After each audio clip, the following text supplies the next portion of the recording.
Welcome back to the channel. Basic Vapor Compression Refrigeration Cycle. This cycle is critical for everything from preserving provisions in the galley to maintaining stable temperatures in cargo holds and ensuring comfortable air conditioning throughout the vessel. It's a continuous loop involving four main components, each playing a distinct role in moving heat from where it's not wanted to where it can be harmlessly rejected, typically into the sea or the surrounding air. The process begins in the evaporator. This is where the magic of cooling truly happens. A low-pressure, low-temperature liquid refrigerant enters the evaporator, which is essentially a heat exchanger. As the refrigerant flows through the coils, it absorbs heat from the surrounding environment, the air or fluid you are trying to cool. This absorption of latent heat causes the refrigerant to boil and completely change its state into a low-pressure vapor. The temperature remains low, but the refrigerant is now ready for the next step. This low-pressure, cool vapor is then drawn into the compressor. The compressor is the mechanical heart of the system. It does exactly what its name implies. It compresses the vapor. This action has two crucial effects.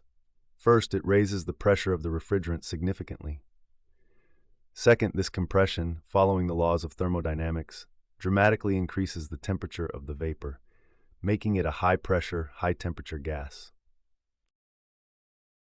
This superheated state is necessary because to reject heat, the refrigerant must be hotter than the medium it is dumping heat into, whether it's seawater or outside air. The hot, high-pressure vapor then travels to the condenser. The condenser is another heat exchanger, often cooled by a dedicated flow of seawater on a ship. Here, the heat is finally rejected. As the hot vapor gives up its heat to the cooler seawater, it begins to cool down and condenses, undergoing a phase change back into a high-pressure liquid. It is critical that all the vapor converts back to a liquid state before moving on. From the condenser, the high-pressure liquid, still relatively warm, proceeds to the expansion valve. This valve, often a capillary tube or a thermostatic valve, is a metering device. It regulates the flow of the high-pressure liquid into the evaporator. Crucially, as the refrigerant passes through the narrow opening of the valve, its pressure drops sharply. This rapid reduction in pressure causes the temperature of the liquid to plummet through a process known as throttling, creating a low-pressure, low-temperature mixture of liquid and vapor.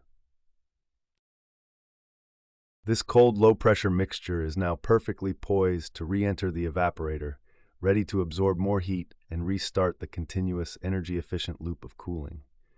This cyclic process ensures the comfort and operational integrity of every ship at sea.